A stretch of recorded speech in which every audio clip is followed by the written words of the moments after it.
Rosita, you no. have to sign in. Get it for you.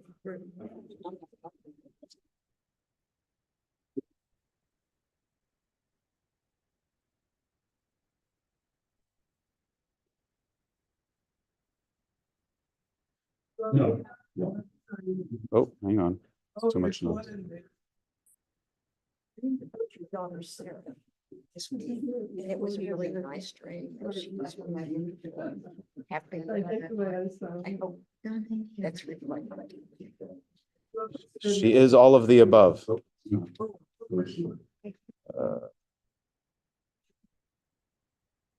Yeah. Yeah, that's fine. Yeah, you're all. Does that work? We're not getting feedback now. The only question is, okay, that's the feedback from there. Hopefully that is correct. If not, then the person that's watching now, can you put in the chat if you could hear the audio?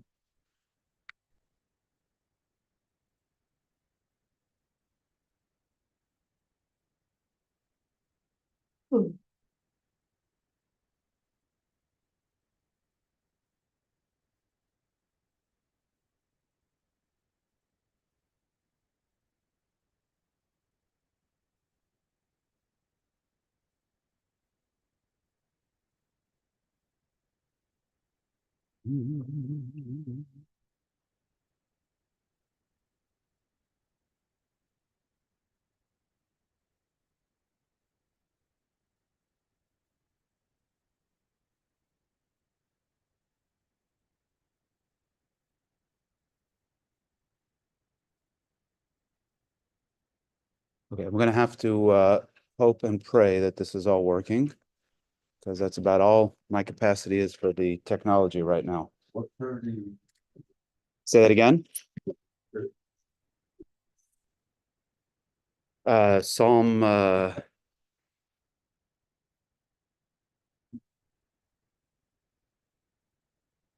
trying to remember which one it is.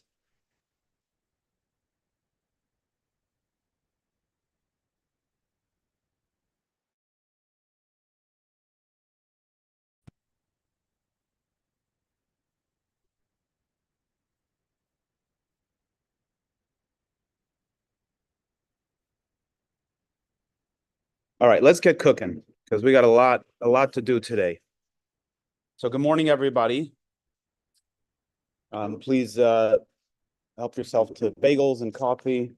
Refresh as necessary. Restrooms are here in the hallway. Well, not in the hallway, but off of the hallway.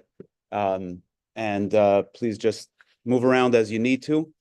The seminar is scheduled for 90 minutes. We're going to try to complete it in 90 minutes. We may go a few minutes short. We may go a few minutes long. TBD, as the kids text. All right. So all the papers are there. And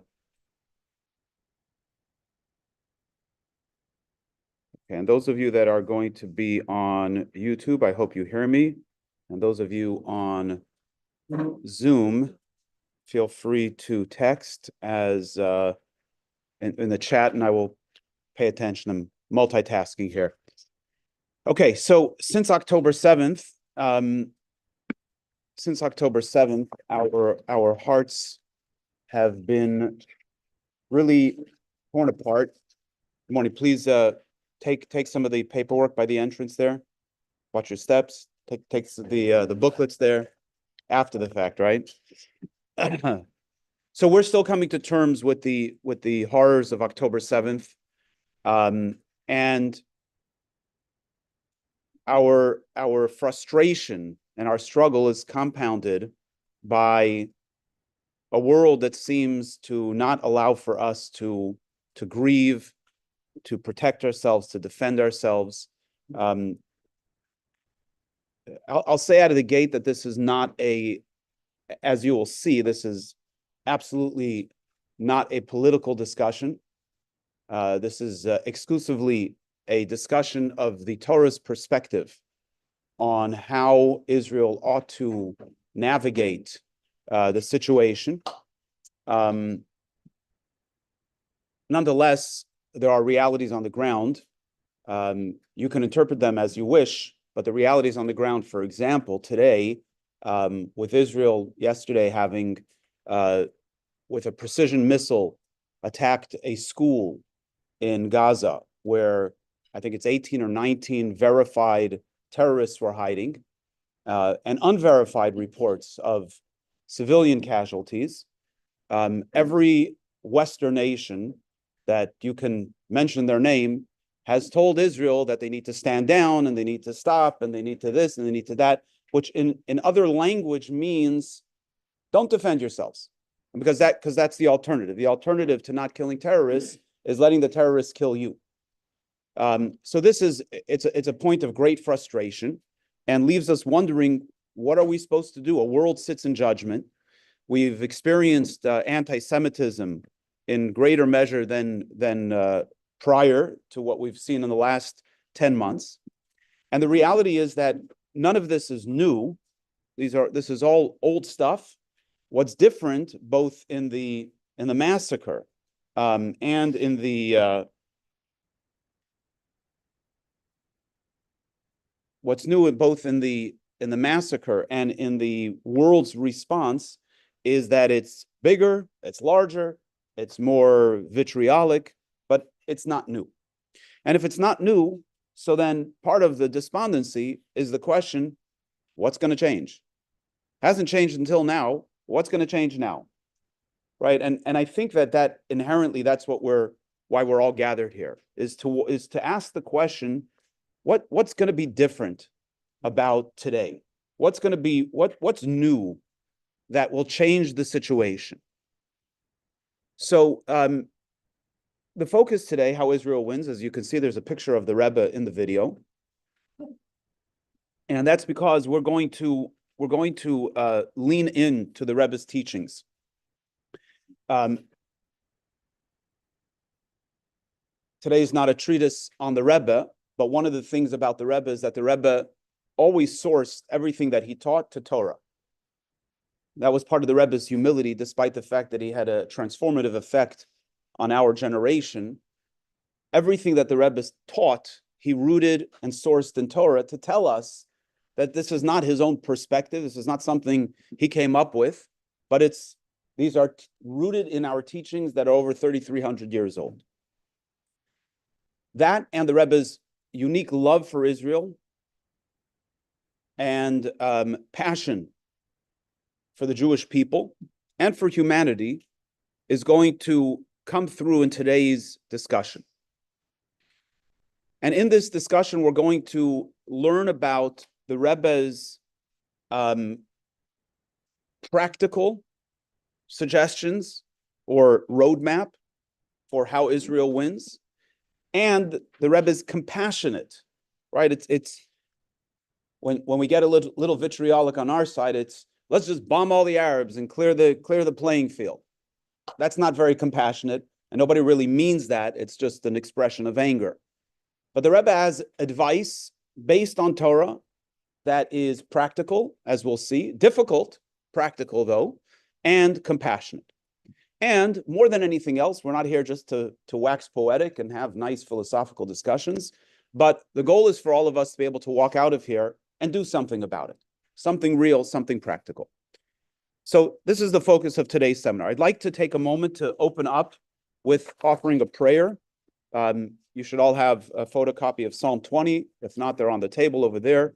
I'll say it out loud. I'll say it in the Hebrew and then in English, and then everybody can quietly say Psalm 150, and then we'll get on with the seminar. Lam natseach mizmor leDavid, Yancha Adonai b'Emtzari Yisagevcha Shem ele Yaakov, Yishlach Ezrecha mikodesh u'mitzini Yisadeka, Yizkar kol min chaysecha V'elaschi yadash nasela. Yiten lechachu v'avecha v'chalatzaschi yamale. Nirana b'shu asecha v'shem Eloheinu nidgol yamale adonai kom shalisecha. Ati yodaiti ki Yeshia adonai Mashiach yanei mishmekach b'gvuris yesh yaminei. Eila v'recha ve'ela v'asusim v'nachnu b'shem adonai Eloheinu nasker. Hei makar v'nefolu v'nachnu kamnu v'nesedad. Adonai Yeshia hamelech yaneinu v'yemparenu. You can actually read it yourself in the English, and I'm going to flip it over and read the Psalm 150 in Hebrew. Hallelujah, hallelujah b'katshai, hallelujah b'kia uzay, hallelujah b'gvoraisav, hallelujah krev gudlay, hallelujah b'seika shofar, hallelujah b'nevo v'chinar, hallelujah b'seifa macha, hallelujah b'meinu v'ugav, hallelujah b'tzilslei shama, hallelujah b'tzilslei sruach, kohan shama, hallelujah, hallelujah. We pray for the well-being of all of the Jews and good people worldwide. We pray for the security of the land of Israel, and we pray for healing for all those that have been hurt physically, emotionally, and we pray for the protection of the soldiers of the IDF. So when you think about the Rebbe, what comes to mind? What's the first kind of feeling you have when you think about the Rebbe? Anybody quickly? Good, connected to everybody. Anybody else? Wisdom. Give me anybody else? Humility, great. Anything else? Foresight, good. So love for everyone, wonderful. Connection to God. So all of these are, I think, are all accurate descriptions. For me, when I think about the Rebbe, I think about inner strength. And there's a Hebrew word called Gaon Yaakov. Gaon Yaakov means the strength of Jacob, but it's actually more than strength. It's the Gaon is the healthy side of arrogance, right? There's arrogance, which means I've got nothing to back it up. And then there's, I know who I am. That's not the right word, arrogance, but it's, I know who I am. I know what my identity is. I have no questions about it. And when I think about the Rebbe, I think that the Rebbe knew who he was because he had humility. He understood his role on this earth. He understood the truth of Torah, and that's where he spoke from. It was unapologetic. It was compassionate. It was strong. And that's the Rebbe's voice. So I say that because I want to tell you that I'm not here to convince you of anything. I'm here to share the Rebbe's perspective. And I'm passionate about this topic because I'm influenced by the Rebbe and the Rebbe's pride as being a Jew and the Rebbe's clarity of who he is. It influences me that I want to be more clear with who I am. And I want that Torah should shine through me. And that I want that my Judaism should shine through me. And in fact, I think that if you've ever encountered a Chabad rabbi or Rebbetzin, that's predominantly what comes through. It's the influence of the Rebbe to know we're here for a mission, we have something to accomplish, and we're unapologetic about it. Let's see if we can translate those principles, those values, those feelings into our perspective and our perception about Israel. So October 7th, as we've discussed, magnified what has already been going on in Israel for many years. It wasn't the first terror attack, but it was the single largest terror attack that took place in a given day. And we witnessed once again the condemnation of the world, not allowing a people who've just been brutally attacked to defend themselves. And we saw in Israel internal confusion. What do we do? How do we respond? And part of Israel's confusion, it wasn't just how do we respond to this situation?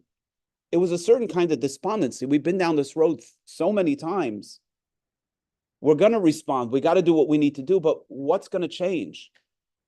The devastation that we experienced wasn't new. It was just on a different scale. And the same uncomfortable question is this ever going to change? Is this just the destiny of humanity until Mashiach comes, that we're going to experience these kind of things and we're going to do a better job protecting ourselves, but inevitably these things are going to happen. So today we're going to suggest the Rebbe's path, a path that has not been tried yet. And these teachings have been shared by the Rebbe in hundreds of hours of talks, personal correspondence, and personal audiences with great leaders of Israel.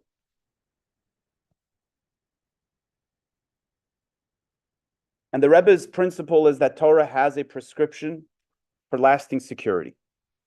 And it's based on three principal issues.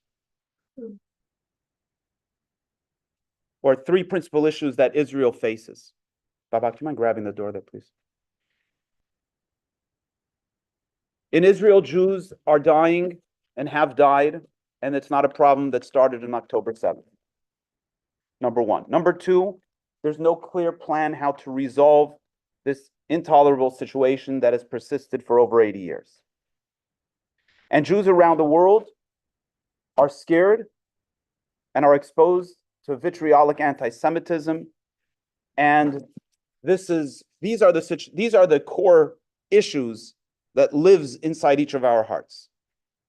But there's good news too. Number one, there is a growing awareness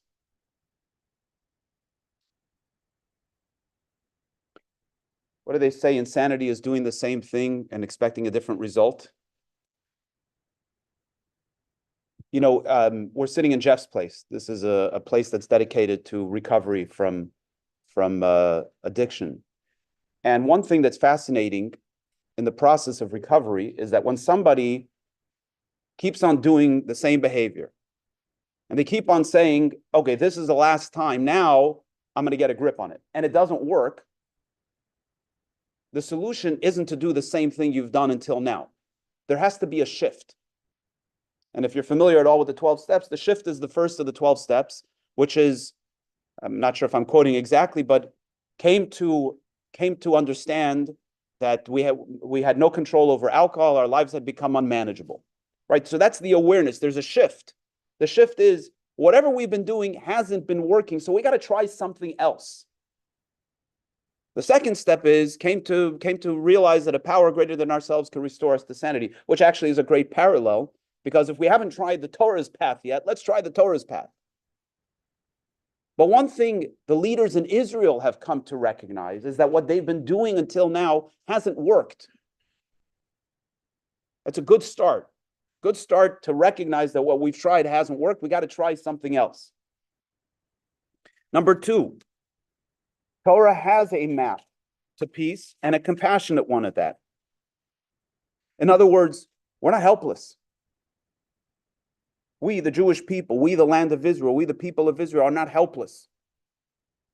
Let's get rid of that uncomfortable feeling that we all experienced. We are not helpless. The Torah has a roadmap. It's not an easy one, but it's a compassionate one. And number three, each of us have the ability to make an impact.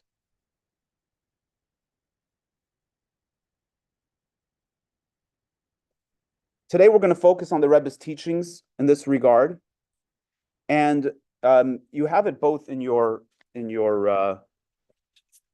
booklet. We're not going to spend any time on it, but if you follow along, at the beginning of the booklet, we've got Israel's wars and military operations, and then we have a series on page 12 and 13.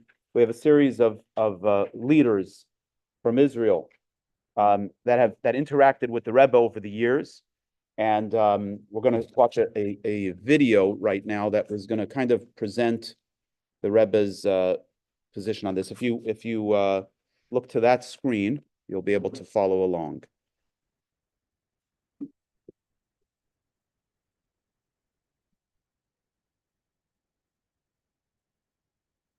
אני מבקש לשמוע מה דעתי על המצב.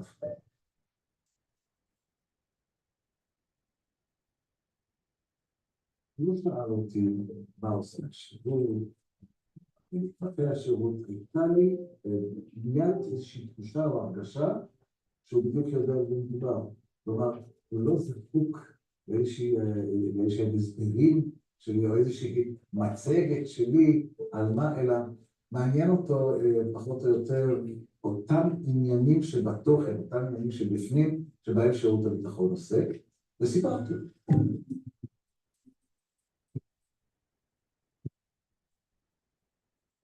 סיפרתי לו את הדאגות שלי, את ההטרדות שלי בנושא הפלסטיני. כאשר אני סקרתי בפניו את נושא של האינתיפאדה, אני התייחסתי יותר לאירועים המעשיים שקורים בשטח, ואת הניתוח שלי, של השירות, למה זה קרה, וכיצד אנחנו חושבים אפשר לטפל בזה. כאשר הרבי ניתח, הוא דיבר על כך שמדובר כאן בסכסוך שלא ייפתר, לא על ידי הפגנה כזאת או ערנה כזאת או טלוויזיה כזאת או אחרת. אני דיברתי בצורה הרבה יותר, הייתי אומר, קצרה, מעשית, הייתי אומר אפילו יותר שטחית. הרב כמובן דיבר לעומק. הוא ניסה לנתח את השורשים, ניסה להבין יחד איתי, אם אלה השורשים, מהו הפתרון, מהי התרופה.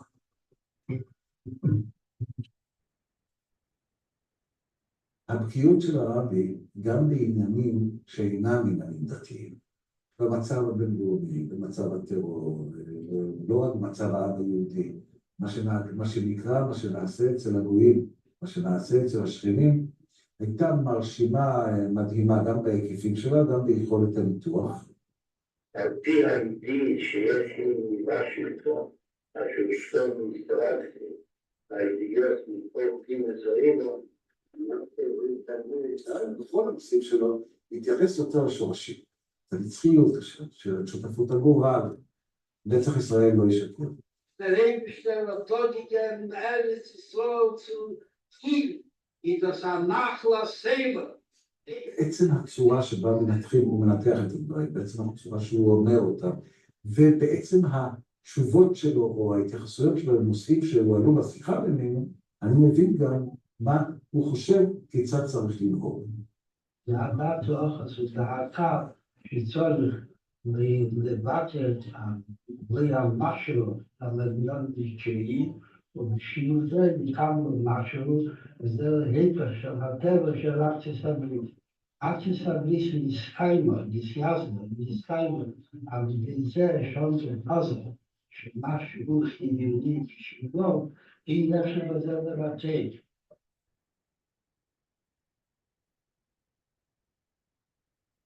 אני חושב שבדרך במכונית למלון חזרה לניו יורק, עצמתי כך את העיניים וניסיתי לשחזר שאלות ואת הניתוחים, כמה אני צריך להתעלות מעל המצוקות היומיומיות וההשתלטויות היומיומיות שהן קיימות במכביר.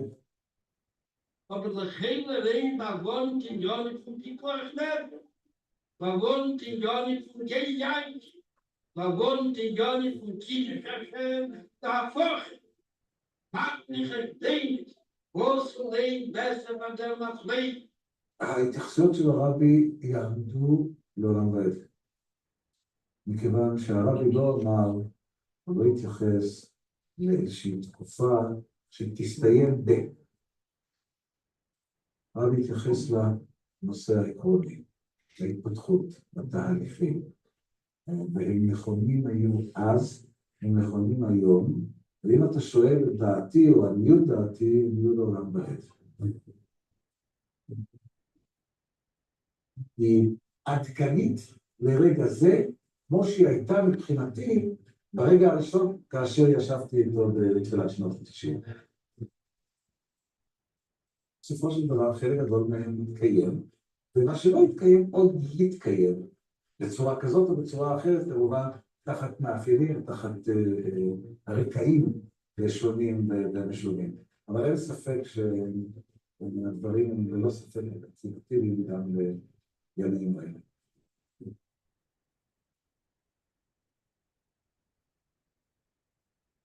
So your question might be, just a few weeks ago, we commemorated the third day of Tammuz, the 30th anniversary of the Rebbe's passing. And you may ask the question, how relevant are these teachings? 30 years later, the world has changed, the world has moved on. How relevant are the Rebbe's teachings? And the answer is as relevant as they were 30 years ago and as relevant as they were 3,300 years ago when the Torah was given. Because as mentioned multiple times, these aren't political considerations. They are Torah considerations. They're deeply rooted in the truths of the Torah, and those things don't change.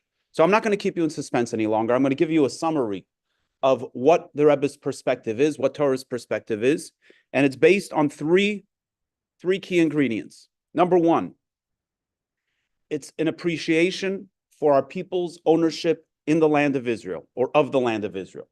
That's number one. And we're going to focus first on that and qualify that. Number two, what are Jewish values? What are the Jewish values that are at the root of how Israel is supposed to deal with conflict? And number three, Jewish identity and pride. If we incorporate these three ingredients as correctly understood from the Torah's perspective, we are going to have the tools to be able to navigate this. There are endless questions in every angle, whether you look at it from the south, from the north, from the east or the west, or all the way down, all the way west to the Western countries, the Western society. There's endless questions of what to do. But the principles that we're going to share today are the foundation and the lenses through which we look at any situation. By the way, if there are questions as we go through, please feel free to just jump in. My goal is to try to keep the questions on topic, and then at the end we can kind of open up for broader questions. So let's begin with our right to the land. What is the Jewish right to the land? So if you look in text 1, in Genesis 15:18, the Torah tells us, on that day God formed a covenant with Abraham, saying, to your descendants I have given this land from the river of Egypt to the great Euphrates River. Right?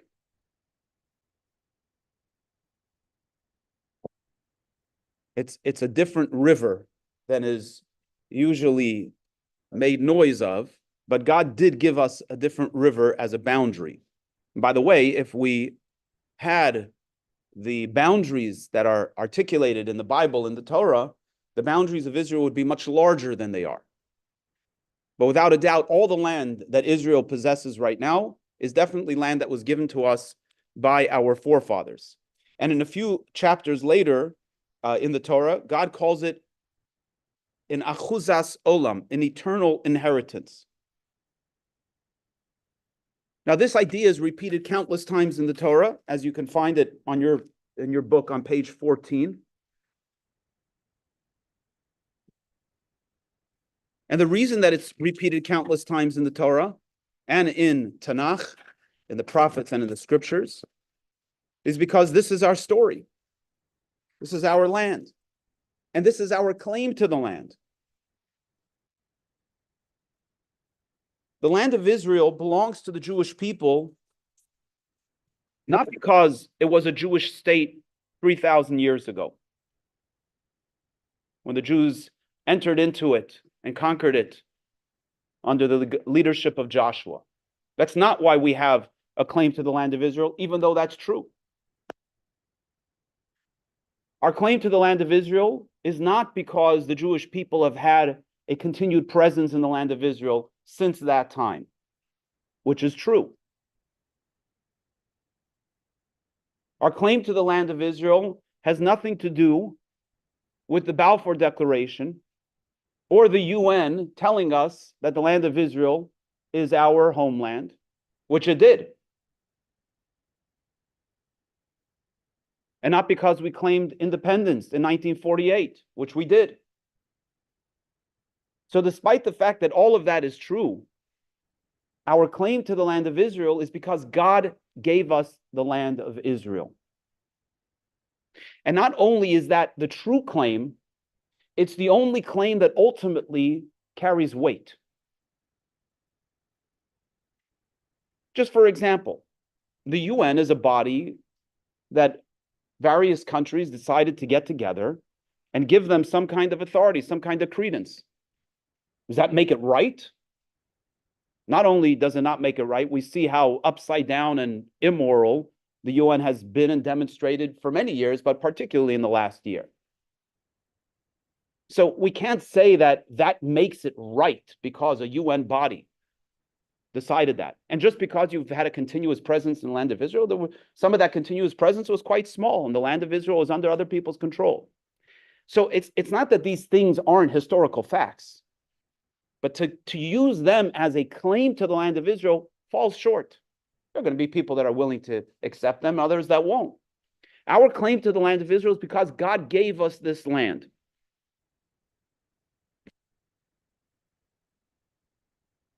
Now, not only did God give us this land, the Torah also tells us that the accusation that Israel is going to be called an occupier or a colonizer is going to happen. Right? It's kind of like God said to us, by the way, I'm telling you this is your land, and here's when it's gonna be challenged. And this is what the names that people are gonna call you.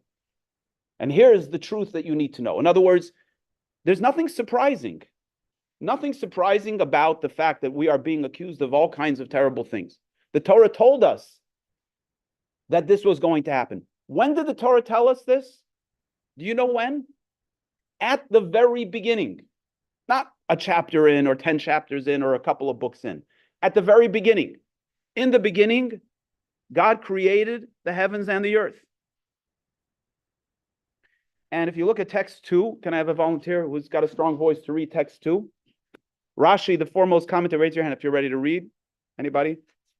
So Rashi, the foremost commentator on the Torah, tells us his first commentary on the Torah is as follows. Please read.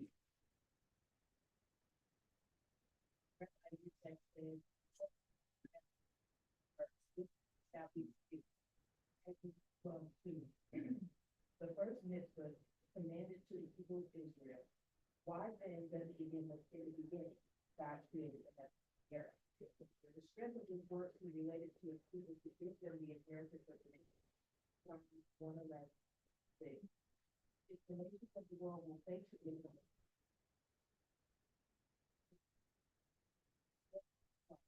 the entire world is God. He created this with revenue to begin as his desire. It was his will to give it to the 7 nations. It was his will to take it from them and give it to us.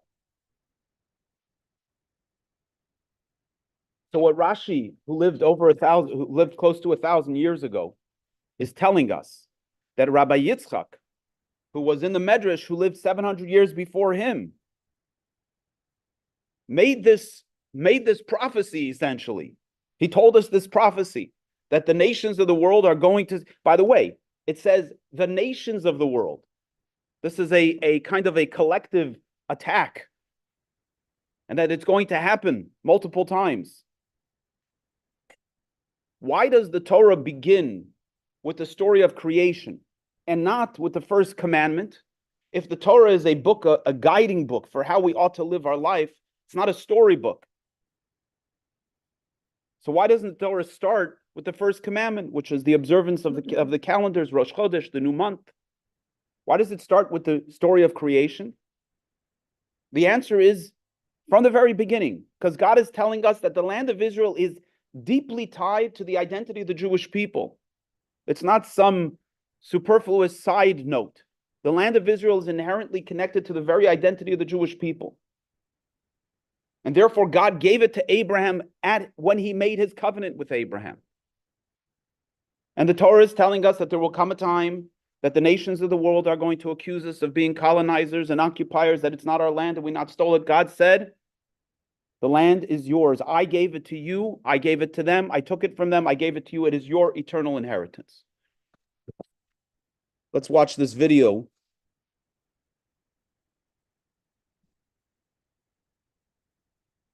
Working here. There we go. Hier so Rashi sagt, Reich ist der Lodeksi. Aber soll wissen sein, Absag, die Bezehre. Und wir sagt schon, der Chatzchide, als es sei, Nazam in Zeit. Und nicht mit so einem Gold. Aber wir will etwas tun, wir will etwas tun, die Zeine ist eine verkehrt, mit rechtfertigen Menschen. Bis Anoshim Tzadikim, Yochsach Mashpole, Nevil Davki Shole, aber wie bald dann mit Dav Shole, da sei verbunden nach Miton an alle die Zweiten, hat doch ein Gasboni Mathe. Wo das selten bepasst ist. Dafür sehen, als soll sich nicht stellen, an Kevin dem Rotzen Appelle, was die Zähne in Oslo her, und die Zähne in Nordland her, in Oslo, Legnei soll angedeiche in der Leben von Achlasseil. Und dann ist mir nichts mehr schlicht mit der Menschen, der Menschen nicht. Am Hektar reden mit anderen Unionen. Okay, du mit du bekam Pommi. Am Gesetze hat aber nicht mehr alle Teile Schönes und Schönes, was man gekonnt hat und was ich in Gänze. Das ist der einzige Teil, was wie sich der Stellplätze zu sagen. So you're going to say, Rabbi, it's really nice. The Rebbe was a really holy man. He was very passionate about his faith. And how practical is that? How practical is it to get up in front of the world and say, this is our land because God gave it to Abraham 3,300 years ago, 3,800 years ago? It's not so practical. Well, let's start with this. How's how all the other answers worked out? All the other claims, has anybody accepted them? 1948, 1967, the Balfour Declaration. None of the other arguments have been accepted anyway. So why don't we put ourselves together with some deep inner Jewish pride and tell the truth? Tell the truth that the land of Israel belongs to the Jewish people because God gave it to us. Why are we afraid to say that? And the only reason, the only argument that we haven't used is the one true argument that can't be debated, can't be argued. You can share your own opinion. The world can share its opinion that they don't agree with it because they don't believe in the Torah or whatever. But it's there in black and white in the Torah, and it's been around for thousands of years. And let's be clear. This is not about convincing the world to the legitimacy of the Jewish people and their right to the land of Israel. This is about knowing ourselves, who we are, and what our right is to the land of Israel. That's the starting point. Zalman Shazar, who was one of the presidents of Israel, he was a staunch Zionist, but his family was Chabad in his origins. That's his name, Shazar Shner Zalman. I think his last name was What was his last name? I'm forgetting, like Rubikov or something. But that's the acronym Shazar, Shner Zalman. He was named for the Alter Rebbe, the first of the Chabad Rebbes. And he had a beautiful correspondence with the Rebbe. So let's look at text 3, a letter that the Rebbe wrote to him. Any volunteers? Don't be shy. I'm sorry? Text 3.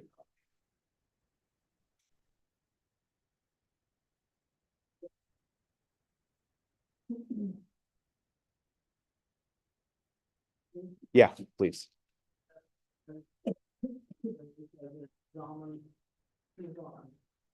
I am not under the delusion that arguments based on principles of justice and integrity will prevail in the United Nations, the Vatican, etc.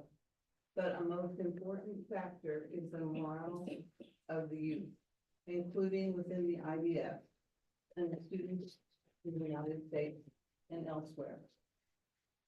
So here the Rebbe is emphasizing what's important is how we relate to the land of Israel, how the youth in Israel, Israelis, Jewish people, if we don't know who we are, we don't have confidence with our position, the whole thing doesn't have a starting point.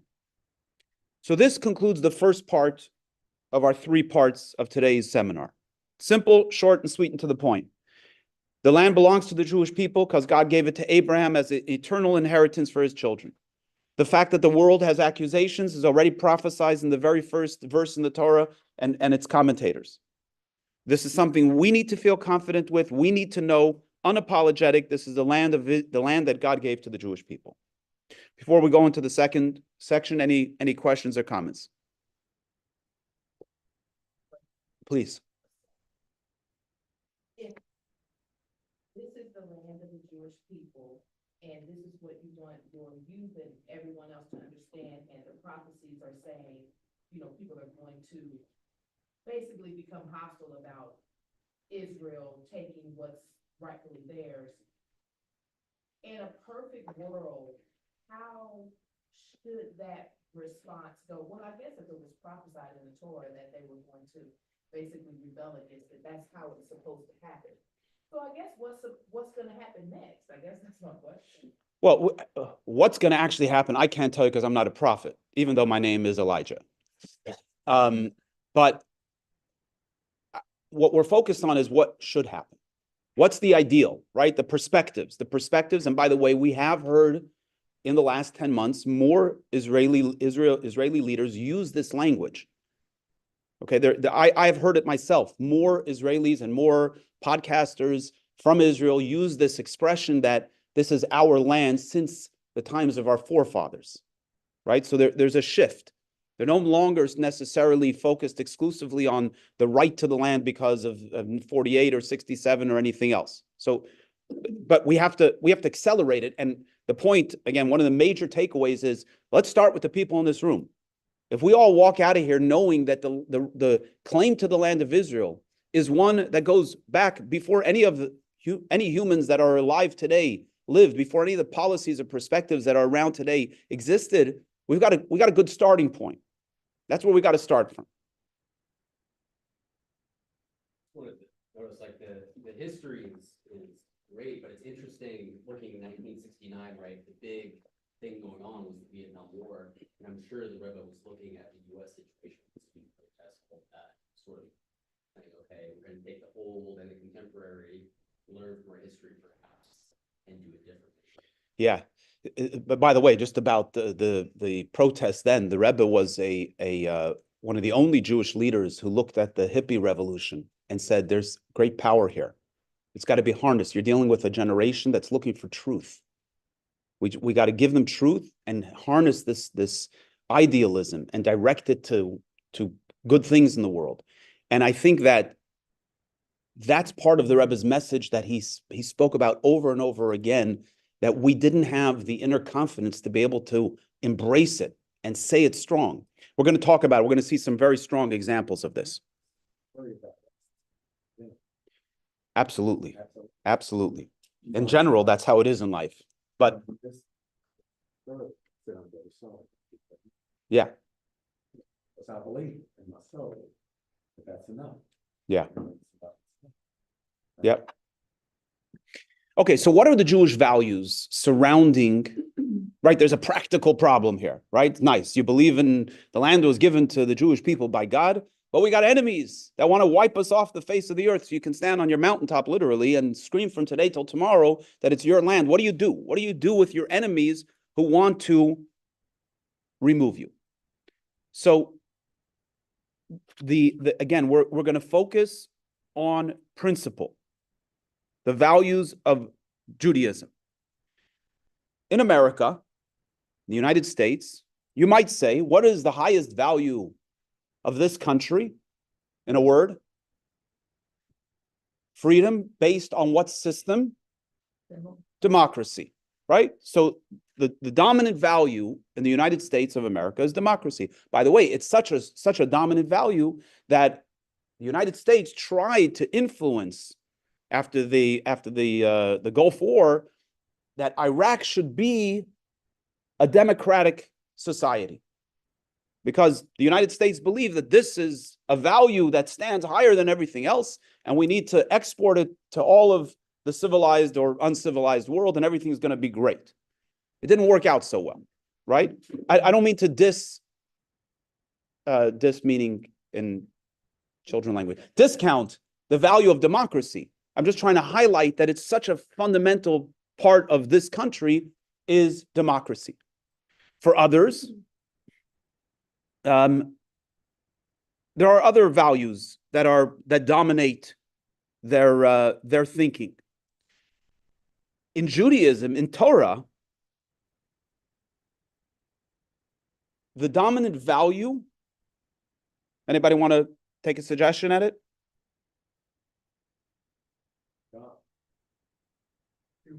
Human life. Human life is the dominant value. Number one priority is always going to be human life.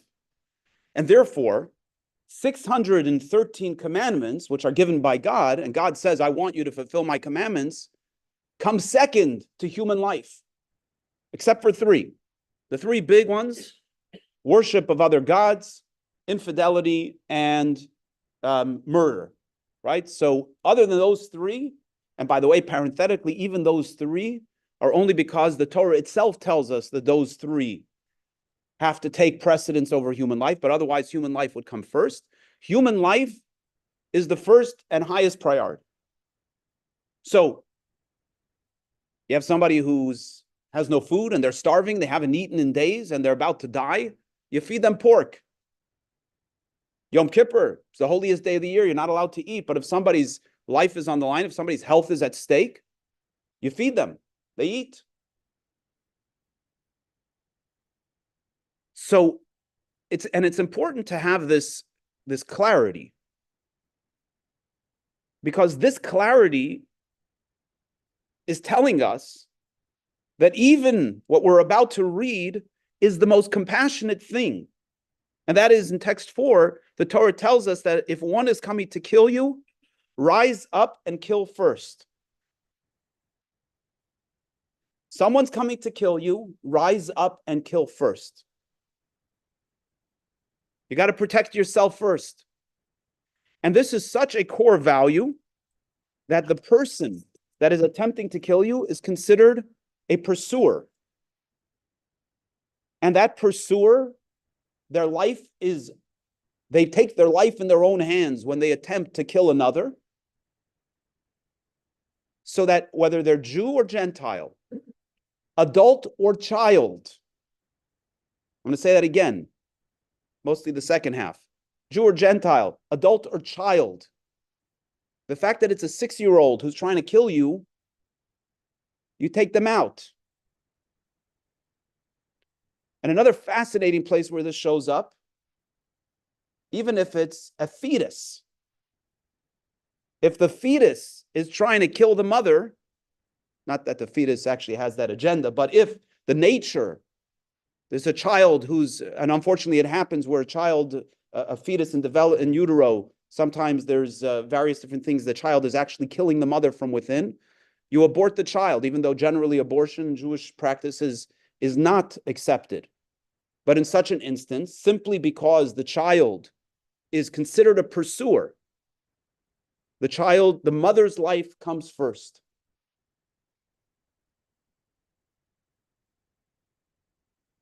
So I have a question for all of you. When did Israel, since 1948, preemptively strike its enemy who rose up to kill it? 67. It's the only time there's a quasi-second time. See if anybody knows what that is.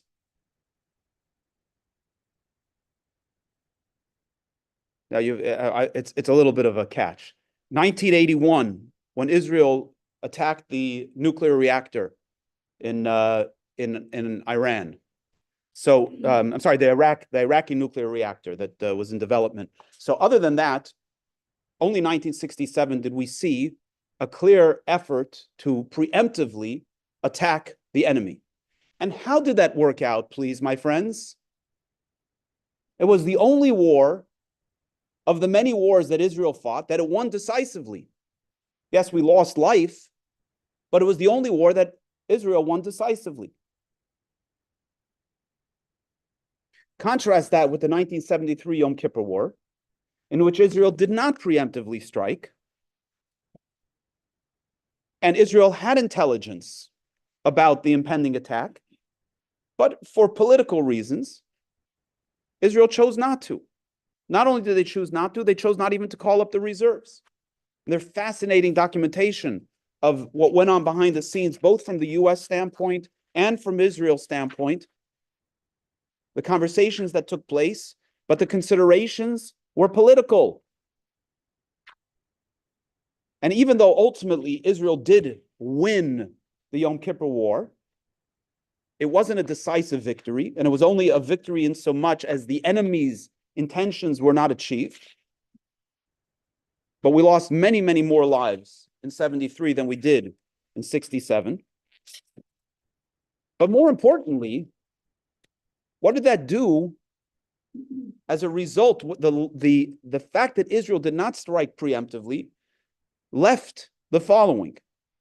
Number one, Israel has a long-lasting trauma, a national trauma around the Yom Kippur War that took away the boost that Israel received after the stunning victory in 67, after the Six-Day War. Number two, the world lost respect and their perception of Israel's prowess and overwhelming superiority. And it undermined Israel's deterrence capabilities. To the extent that in Cairo, till today, there's a museum that commemorates the Egyptian victory in the Yom Kippur War. Now, you're going to say that there are those that Israel followed the orders of the United States. And because they followed the orders of the United States gave promises that it would provide arms to Israel, which it did. But the argument misses the point, and we're going to let the Rebbe tell us why.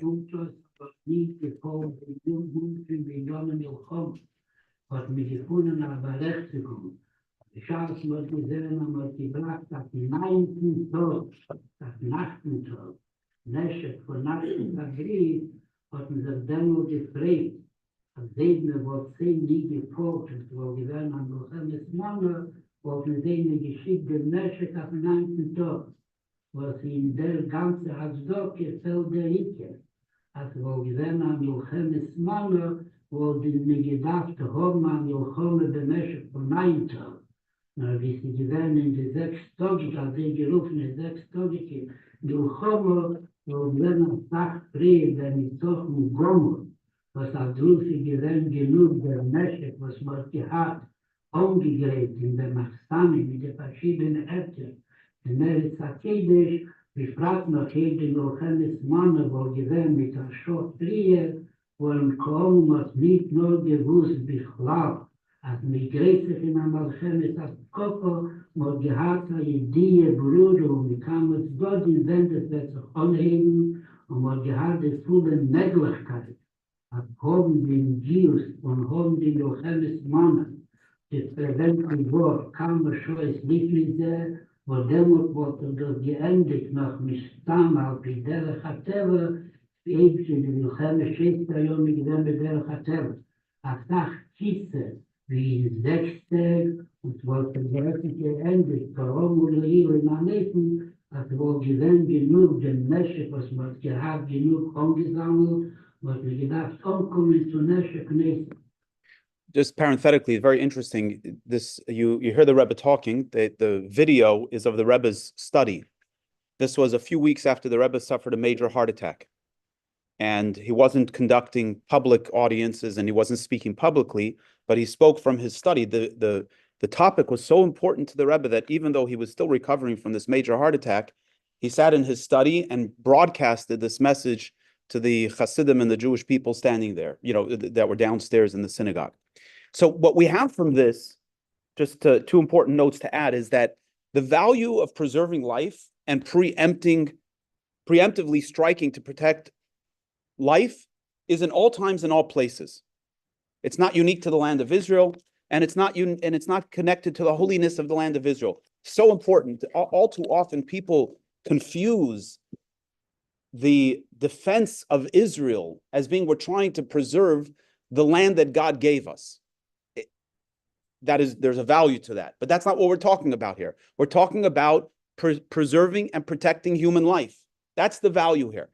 And when somebody wants to kill you, you kill them first. Rise up and kill. That is a direct instruction, number one. Number two, the Torah's approach is a compassionate one and benefits not only the would-be victim, but those that wish to cause them harm. Because what message does the enemy get?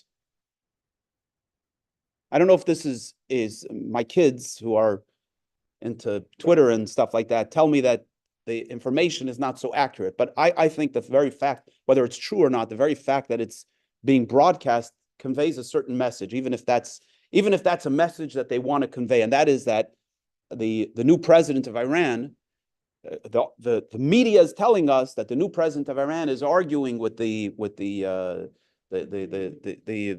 whatever you call those terrorists there, the IRCG, RGC, whatever their alphabet name is, that they shouldn't attack Israel. Why?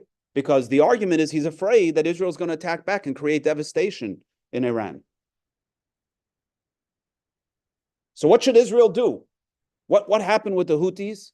For months on end, they're throwing rockets, they're throwing things, and we wait until somebody gets killed before we go and send them a message. Send them a message the first time they want to send a rocket. And the second time they want to send a rocket. And they'll get the message. That's called deterrence. So we wait until they attack us, and then we go in and we bomb them and create devastation there and loss of life.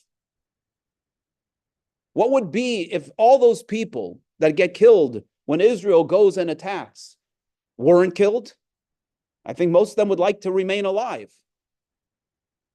The way to keep them alive is to send a message to the enemy that if you attack us, that if you attempt to attack us, we're going to create devastation. It becomes no longer worth it for the enemy to do that.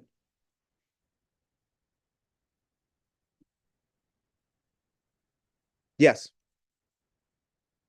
If someone is coming to kill you, then to say, when someone, completes that action, it's basically saying, if someone is coming to kill you, which would be, if someone even has the intention.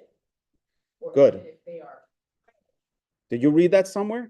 Or you just touched on it? Does it say it in the text there? No. But let's watch this next video. The Rebbe says that very point. The Rebbe says that very point. No. You intuited.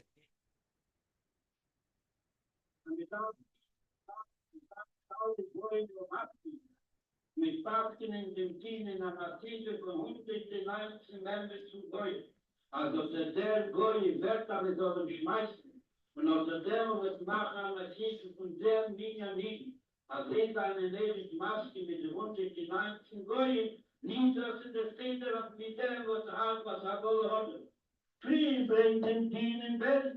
In die Welt. Dort dass damit bleiben. Die Allah Loschen Tzadiki, die Schuld wurde, wenn das Sohn Million sein, wir machen in der Pläne, was haben dort nicht fallen wird, zu dämpfen, der was dort rum ist, auf Lauf für Michel, mal die gerne Apachen in Baki zu stellen, die zweite Tag, und der noch, wenn sie aufpassen, wie ist der Ding von der, was dort geschossen, und der noch, wirst du Michel sein mit dem Boden, dort die Zähne lehen, nicht das in der Szene. Nicht nur, dass sie nicht der Szene verlieben. Dem Goy macht das gerade.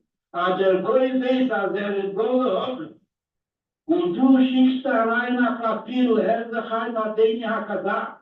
Als den Lust, den Schwung erliegen. Soll sie wissen sein, dass das ein Kind im Schatten ist. Und das sagt, mit anderen Schienen leben. Sucht nicht jede Sache ab, mit einem Goy zum Kommissar, gucken, was ich denen gesagt. Sie wollen Order, was mit dem nicht was zu teilen. Der erste Tag da präsent, hast du gehört. Steht nur das hast du gesehen, aber ich stehe da zum Beispiel in Befehl. Sieht nicht kommen jetzt. Also nur dann, als du bist zugestanden, sagt so, wo schiebst nicht den Brimmer, nur du bist zugestanden auf den Nacht, an dem wird sich Blut, Tag in der Orte. Ich sage, demut bist du hoch und hast in der Orte, wird er hat viele geht. So to your point, it doesn't say rise up and kill him. It says rise up to kill him. Because we don't want to kill the other person. Guy's having a rough day and wants to kill you, or a rough life, whatever. we don't want to take out his life because his life is also of value. When it comes down to his life or my life and he wants to kill me, my life's going to come first. But we don't have to kill the guy. We want to rehab him. We want to reform him. So how do we reform him? We reform him by letting him know that we're going to take him out. And if he doesn't get the message, at least his neighbors will. And think about it. In World War II, 80 million people were killed. There's a beautiful passage here in the footnote from Henry Kissinger, who said, Hitler told the world what he was planning on doing. Why didn't we believe him? He said he said exactly what he wanted to do, and he did it. Imagine if we would have taken Hitler out. And granted, history doesn't work exactly that way, but it's a darn good start, right? Preemptively strike. Okay, let's go on to the second value. So that's the first value. The first value is rise up and kill first. The second value is, when do we finish a war? When do the hostilities end? Right? Everybody wants us to ceasefire, ceasefire, ceasefire. When do the hostilities end? Text 5, when you besiege a city for many days to wage war against it, to capture it, besiege the city that makes war with you until its submission. You got to finish the job. We don't leave one rocket launcher, because one rocket launcher is one person who wants to rise up and kill.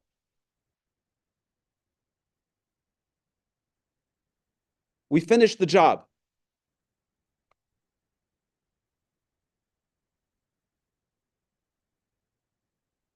World War I ended with the notion amongst the German people that they hadn't lost the war, that they were manipulated into settling. And at the end of World War II, the Allies wanted to convey a very clear message to the Germans that they had lost the war, and they marched on Berlin to convey a message. They didn't need to march. The war was over. They marched on Berlin to convey a message that you lost. It's done. In that case, in particular, with the German mindset, it was very important.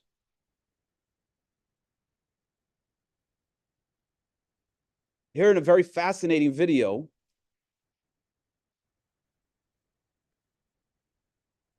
the Rebbe speaks to one of the Israeli military leaders. I think this. Hold on. I think it's this one.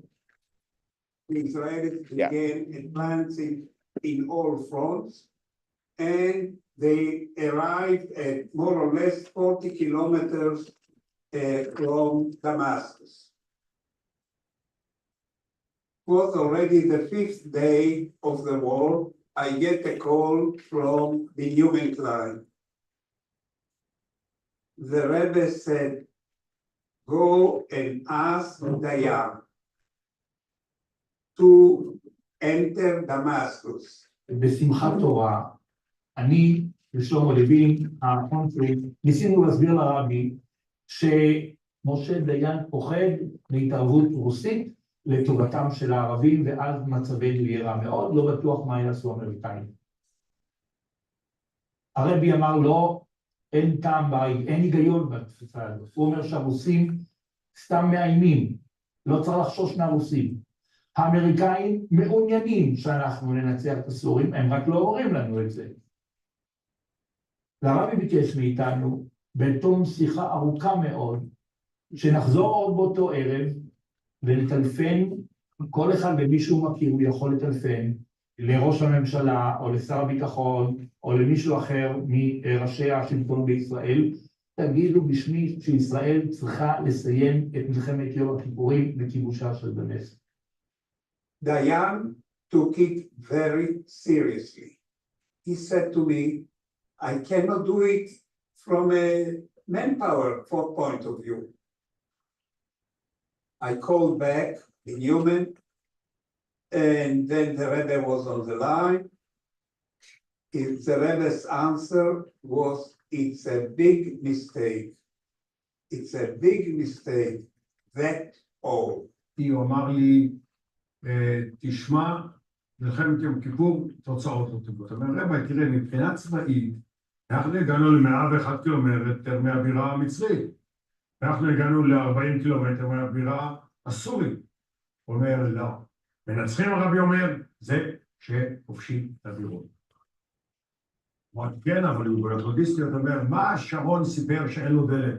הוא היה צריך להשתמש בדלק שהמצרים הכינו בשבילם. על המצרים, אומר הרבי, תכננו התקפה, כלומר לאורך הדרכים והנתיבים, בטוח שהיה לה מצבורי דלק.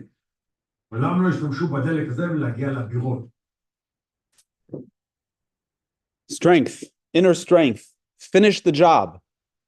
The Rebbe wasn't saying we had to conquer those countries and keep them for ourselves, to occupy those countries. The Rebbe's point was, go into those countries and convey the message. Let them know that that you've conquered them until submission.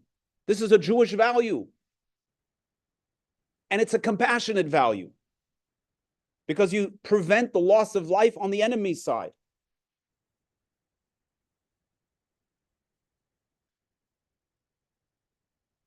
And as we demonstrated,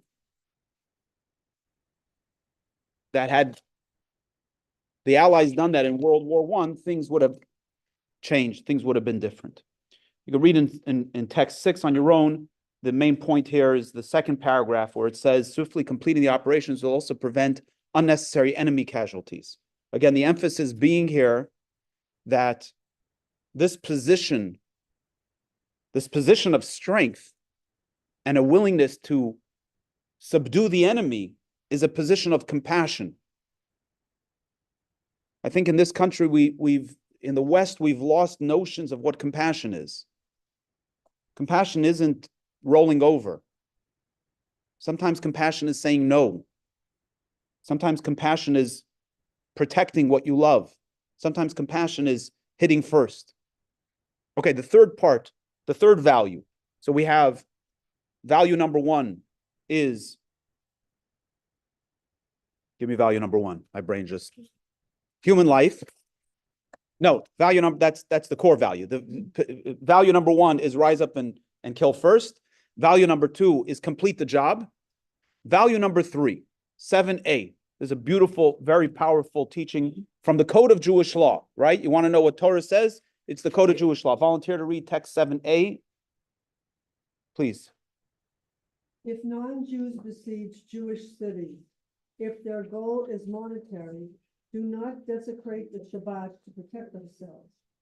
But if they came to kill or with no presented reason, we go out with weapons and desecrate the Shabbat and battle them.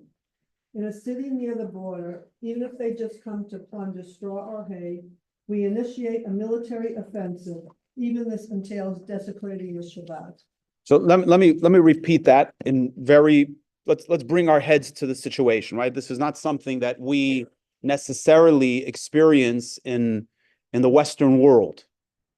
We were in Israel back in July, and one of the things that struck me in some of our traveling around was how agriculture works there, right? So you have and the Israelis and the Arabs plant differently. But so in the Mishnah, in the oral tradition, when we talk about varying different ways how you plant fields and where you have to tithe from and so on, it talks, you see them in front of your eyes. Here in America, fields, agriculture is these big, vast, if you ever, drive out to the countryside, you go west, big fields full of whatever crops are growing. In Israel, there's no big fields. I mean, there's a few places of big fields. It's mostly hilly and up mountains and the sides of mountains and so on. So these ideas are very, very real in Israel. It comes to life. So you have enemies, and they come to besiege Jewish cities, right? And they are coming to take your money. You happen to know. If you have any doubt, then this question's not on the table. We happen to know that their intentions are only to take your money. And it's Shabbat. And we don't pick up a sword on Shabbat. We don't defend ourselves. We don't fight on Shabbat. So if they're coming to take money, let them come and take the money. By the way, If your house is burning down on Shabbat and there's no danger to life, you're not allowed to put out the fire. If there's even a question of danger to life, you put out the fire, but otherwise you're not allowed to. So when it comes to money, material possessions, Shabbat is a higher value. What happens if they're coming to kill you on Shabbat? So then there's no question. Shabbat goes away. We desecrate the Shabbat in order to preserve life. But what happens if that same city is on the border? The city's on the border. And they come just to plunder straw or hay. They need it. It's something they need. They need straw or hay. They're not coming to kill anybody. They just want straw or hay. The law is we initiate military offensive, even if it means desecrating the Shabbos. Why? Why, if it's a border city, do we desecrate the Shabbos even for straw and hay? So in text 7b, one of the commentators tells us, Halacha views a city alongside the border differently for fear that if the enemy conquers it, it will be a launching pad that will allow them to conquer the entire land with greater ease. Simple. It's simple military strategy. Every inch that the enemy has gives them some advantage. And that's true in any country. Every inch of any country, no matter how much land you have, that the enemy has a foothold in, and by the way, they don't have the foothold. There's the possibility that they're going to get a foothold. The fact that there's a possibility they're going to get a foothold, and as a result of that, they could put life in danger, means that life, the highest value, comes first. We eliminate them. We go to war on Shabbos. That's true in any country. How much more so in Israel, and how much more so in our present times, where the center of Israel prior to 1967 was all of, who knows how many miles? 9.5 miles. So we got a couple extra miles after 67. We know today the danger that every inch puts Israel at disadvantage Israel at. Yes. I have just now learning this. Absolutely fascinating. So the job of the leader of Israel is to follow the Torah's instructions on these types of matters. Hold on. Hold that question. Hold the question. It's a very important question, but I think I'm going to answer it. Okay?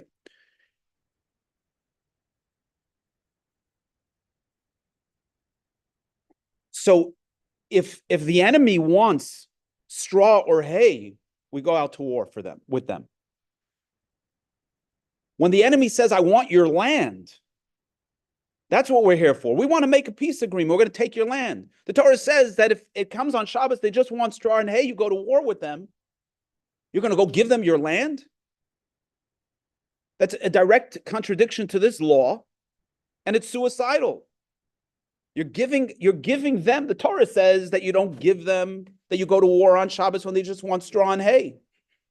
And you're willing to give them land? By the way, this is the core. Again, we said that if we understand the principles, we'll understand the guidance on how Israel needs to operate. The land for peace with Egypt, big mistake. They gave away miles and miles of a buffer zone, let alone the fact that today, in the last few months, we've come to learn that the peace has been worth garnished, as we say in Yiddish. Egypt was the one that was allowing the Palestinians in Gaza and Hamas to through their big, gigantic tunnels, which they allowed them to build, to smuggle all their weapons in. So what kind of peace agreement is that? The peace agreement cost over 1,000 lives just on October 7th. Oslo Accords, Gaza disengagement. We let them in. This is what we did. And we don't know. You're going to say, well, you've got a country. Egypt's somewhat of a civilized country. Maybe today's government is a little bit more supportive. What about tomorrow's government? We've seen that government, that regime turn over and over. And not only that, again, it misses some of the core point that giving in to these agreements that took place, the Camp David Accords, conveyed a message that Israel is willing to compromise on its land, it's willing to compromise on life, instead of having that inner strength and saying it's not negotiable. And this is not a messianic, this is not an objective of the holiness of the land of Israel. In fact, the Rebbe, Rabbi Jacobovitz, was willing to give land for peace, except for the old city. And the Rebbe sent a letter to him where the Rebbe said that the Rebbe was very opposed to land for peace, but the Rebbe said, if in truth it was the right thing to do, you give even the old city. The Rebbe used an expression, one human life is not worth the old buildings. Yes, there are tradition and there are history, but we don't compromise one human life for the old buildings. Obviously, the Rebbe was opposed to land for peace for all of the above mentioned reasons. But the point is that at the core of this,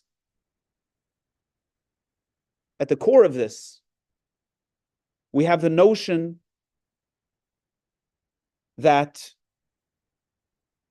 we don't give up an inch of land. We don't give the enemy a foothold. The inch of land becomes a slippery slope. Let's do this video here. Video 7.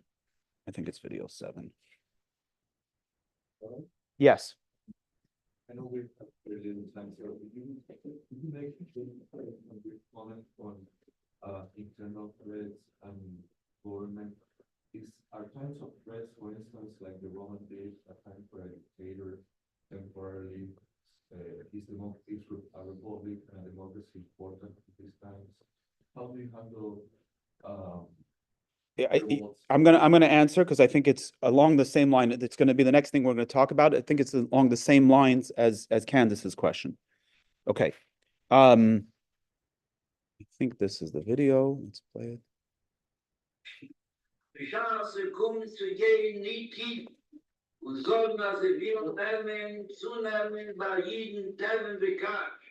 Bei Jeden, was leben in Chutzwaret, us redt sich wegen der Städte in Chutzwaret, us redt sich wegen Kevin Bekar.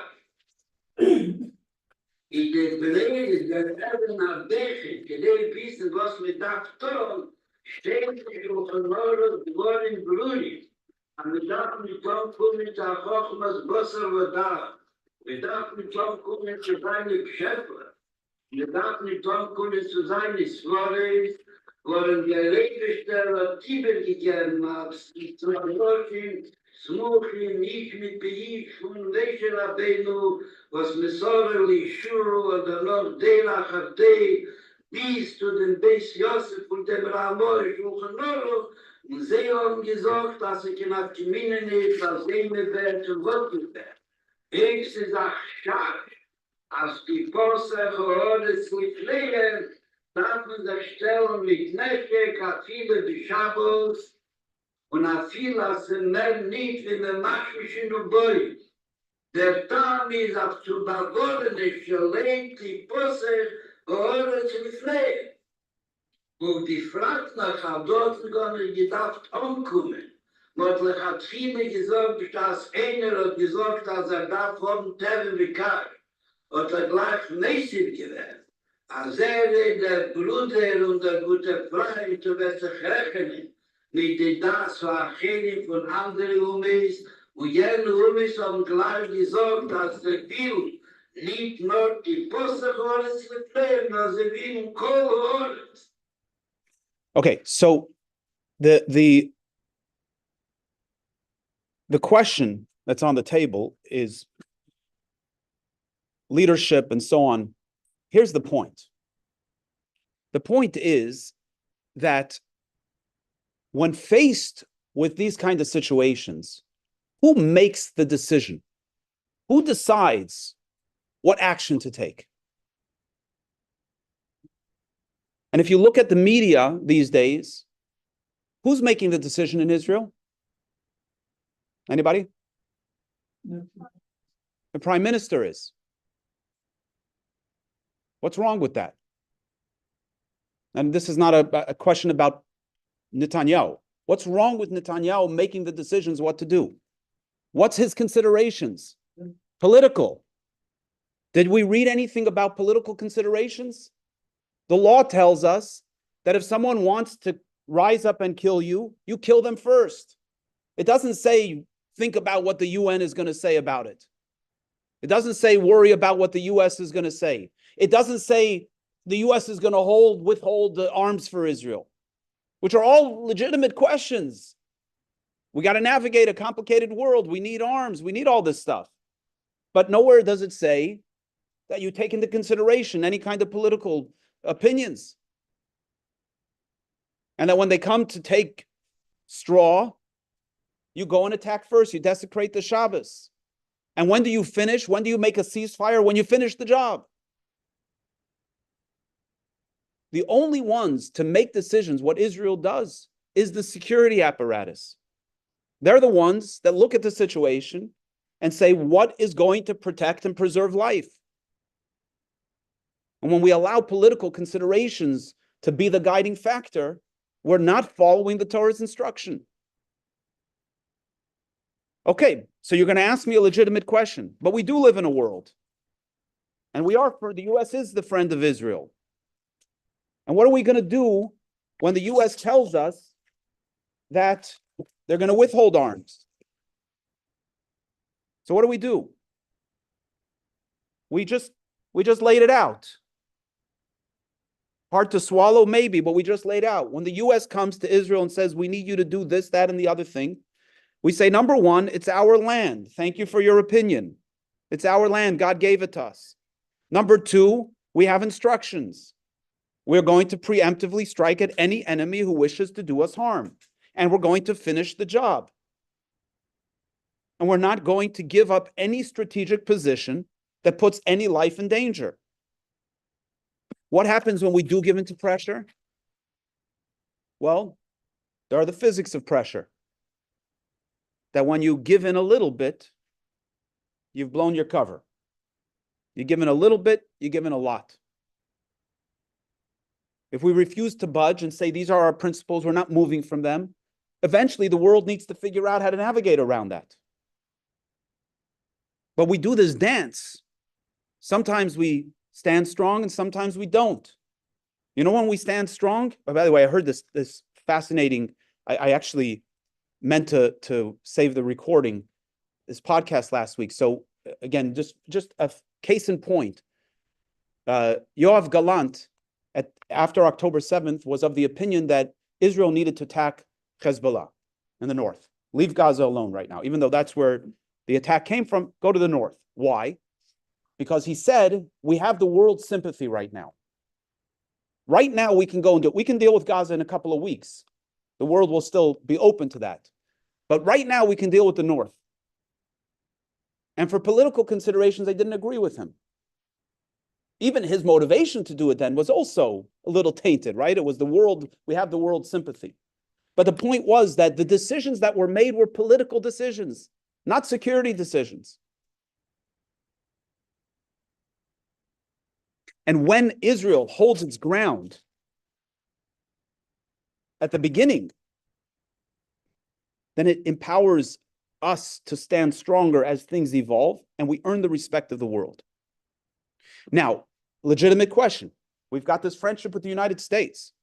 It's hard for anybody to put their head in the sand and say that Israel hasn't needed the United States. How much has the U.S. done for Israel? But what does the United States need in Israel? So a couple of things. This is a painful reality.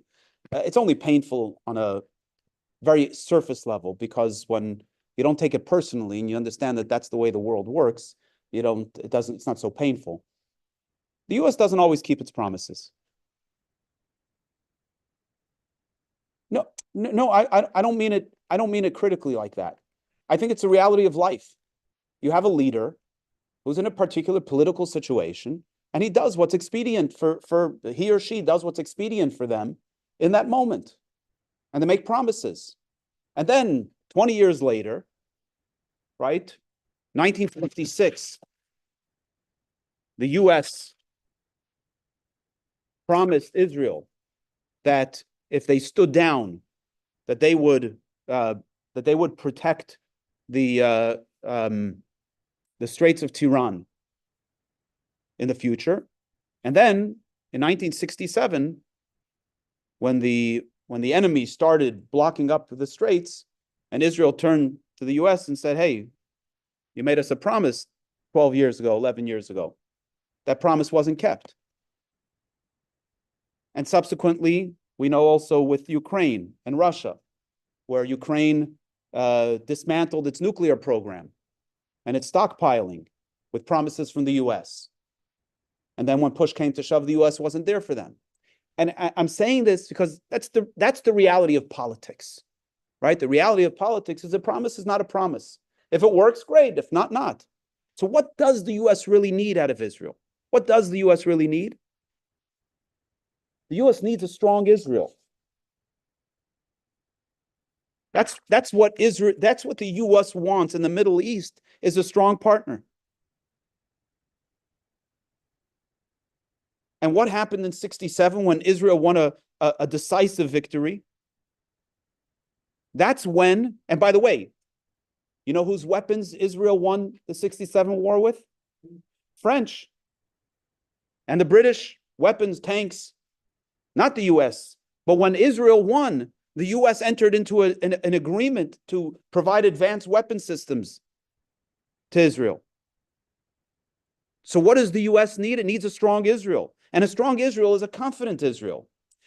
Not stupidly confident. Confident with its principles. Confident with its direction.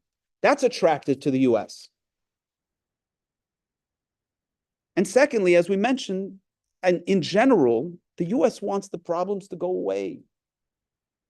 Right? You think about Biden, right? His whole position these last 10 months. And now you have Kamala and her position. And by the way, even I was listening to this podcast, interesting, where the podcaster was taking a position that Trump's going to be better for Israel. And he gave us reasons why Trump's better and Biden and Kamala are not good. And the interviewee gave really good reasons for the opposite. But one thing they all have in common is all of them want the problem to go away.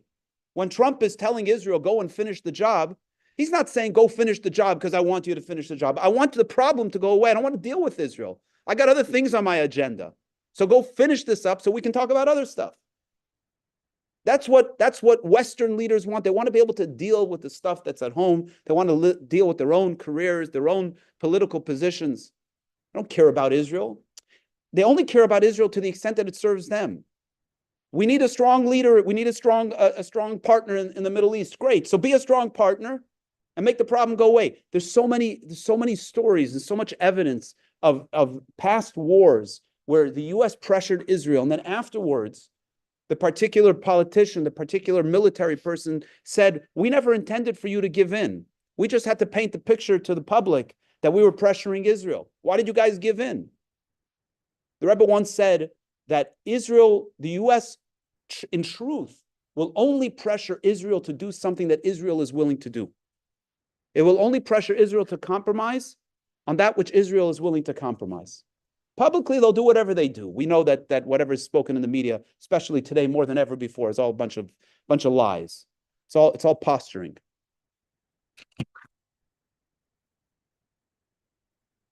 And the third thing that Israel needs to do vis-a-vis the US is make irreversible changes on the ground. And this is a very uncomfortable thing for people to hear because it doesn't fit into our Western narrative. But when Israel developed the Dimona nuclear reactor, the Western world tried to shut it down. And Israel said, absolutely not. We're not shutting anything down.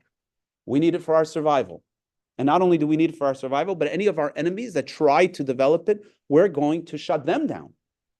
And you know what happened? The Western countries backed off. And Israel is the only country that has the nuclear power that is not a member of all of these nuclear committees. because he said it's not open for discussion.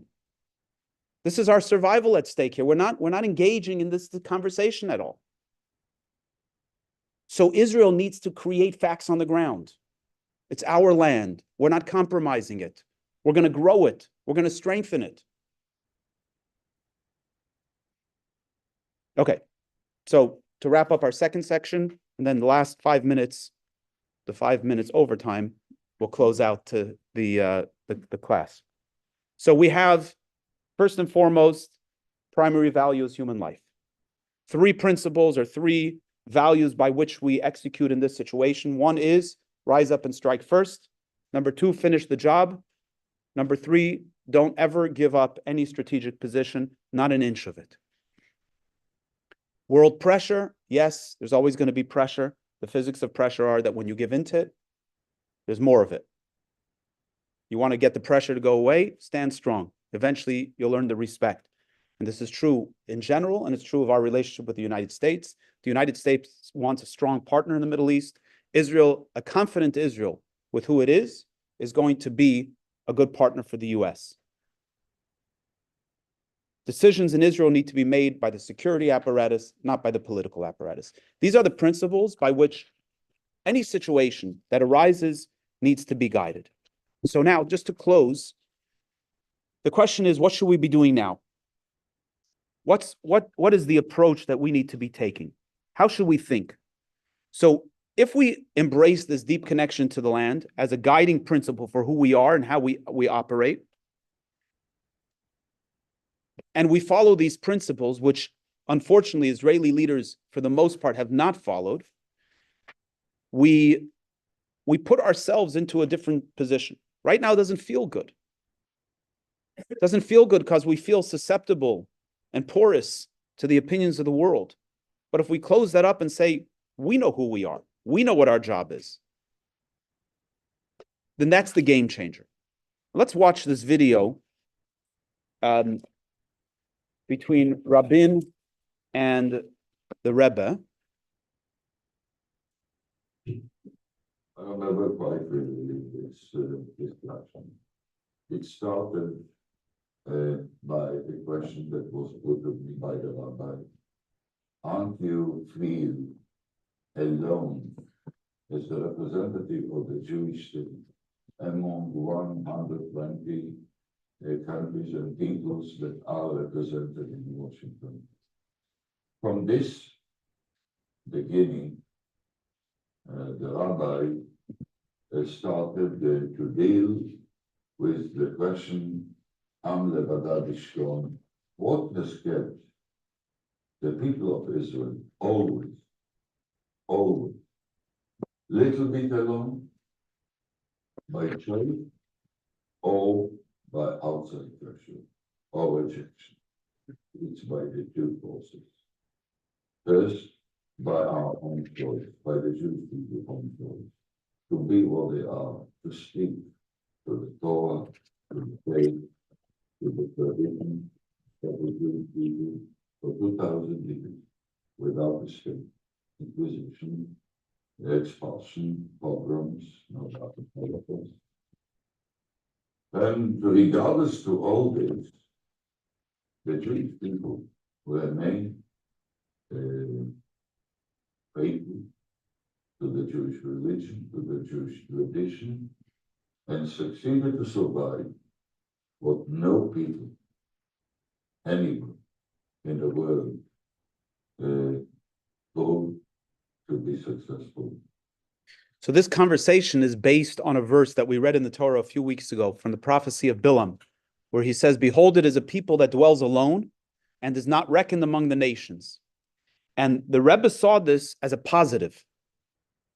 We are unique. We need to know we're unique. We need to be strong with our uniqueness. Rabin didn't get the message from the Rebbe. He didn't internalize that message. And in 1992, beginning his second term, he made the following statement. See if this carries any weight today. Israel is no longer a people that dwells alone and has to join the global journey toward peace, reconciliation, and international cooperation. We have no international cooperation. We have international condemnation. We don't have a world that's standing behind us to move this forward. So whatever we've been trying hasn't been working. Let's try the Torah's approach. Let's use this as the guiding factors. Text 9, the psychological factors from the Rebbe's correspondence has such an important role when two adversaries confront each other. When the adversary sees that his opponent is spiritually and psychologically strong and self-confident and certain of his just cause, and not prone to be impressed by the adversary or any non-Jew due to the inferiority complex mentioned above, this is the best way of preventing wars, not only major wars, but even wars of attrition. So to kind of bring this all together, you want to look at the key points on page, the end of page 24. Number one, our right to the land stems from the fact that God gave it to Abraham, to our forefather, as an eternal inheritance. Number two, Torah puts human life first, and therefore we act preemptively. We finish our military endeavors, and we never surrender strategic land. These principles are not negotiable, regardless of political opinion, regardless of the pressure that's put upon us, any kind of pressure. And finally, in order to embrace these principles, we have to have our own strong Jewish identity. We don't need to be squeezed into our Jewish identity, God forbid, by having Israel isolated. We have to embrace our Jewish identity because it's who we are. We need to live it. We need to practice it. Prayers, mezuzah, tefillin, Shabbat candles, being comfortable. The more comfortable we are with who we are, the more we're connected to God, the more we have an awareness of our unique relationship with God and our connection to Torah and living it in our lives, the more we're empowered when we encounter someone who wants to be critical of us, to be able to say, no, this is our land. Not because any UN body gave it, not because we have friends in the United States, but because it's our land, because God gave it to us. And we're going to do what we need to preserve life. And we're going to do that because it's going to protect life, all life, both the life of our brothers and sisters and even the lives of our enemies. That is the compassionate thing. So let's dig deep. Let's find that part of ourselves, embrace that, and stand strong. I'm happy to take questions. Those of you that want to go, feel free to do so. Don't feel compelled to stay. I'm going to stop the